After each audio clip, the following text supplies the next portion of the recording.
What happens when a single act of arrogance unravels an entire system? In the small town of Crestwood, where whispers of injustice lingered like fog, Officer Daniel Holt was a name that carried weight. Known for his heavy-handed tactics and unchecked prejudice, he patrolled the streets with a swagger that screamed untouchable. To him, power was a badge, and he wielded it without hesitation. On a humid summer evening, with the air thick and tensions thicker, Holt's world collided with Judge Amara Coleman's a collision that would spark a fire no one saw coming. Amara Coleman was no ordinary judge, a black woman who'd risen through a legal system stacked against her. She carried the weight of her community's hopes on her shoulders.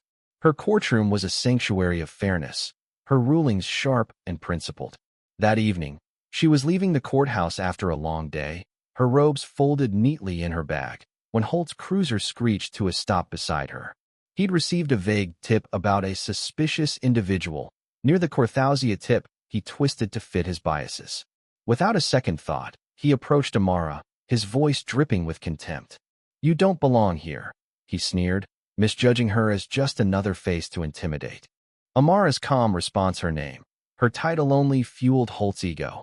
He laughed, dismissing her words, and in a moment of reckless bravado, he raised his hand and slapped her across the face. The crack echoed in the empty street. Amara stumbled but stood tall, her eyes blazing with a fire that could burn through steel. "You just made the biggest mistake of your life," she said, her voice steady but laced with a promise. For minutes later, the world began to shift. Amara, composure unbroken, pulled out her phone and called the chief of police.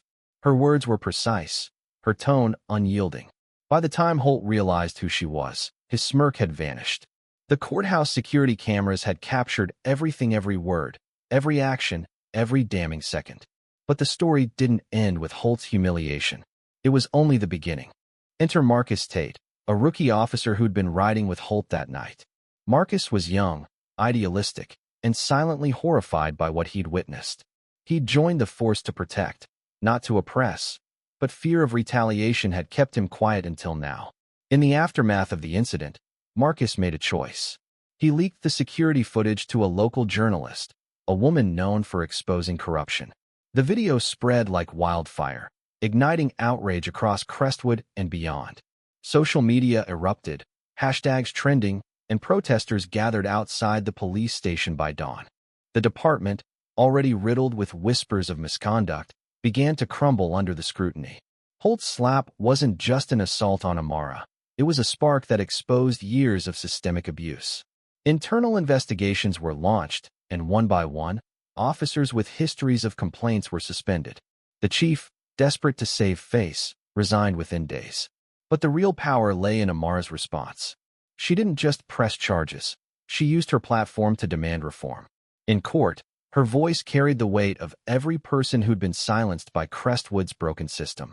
Marcus, now a whistleblower, faced his own reckoning. Shunned by some colleagues, but hailed as a hero by the community, he testified against Holt, revealing a pattern of racial profiling he'd been pressured to ignore. His courage cost him his job, but earned him something greater, a sense of purpose. Amara, meanwhile, became a symbol of resilience. Her courtroom became a battleground for justice, not just for her, but for every soul who'd been wronged by those meant to protect them. The department's collapse wasn't just about firings or resignations.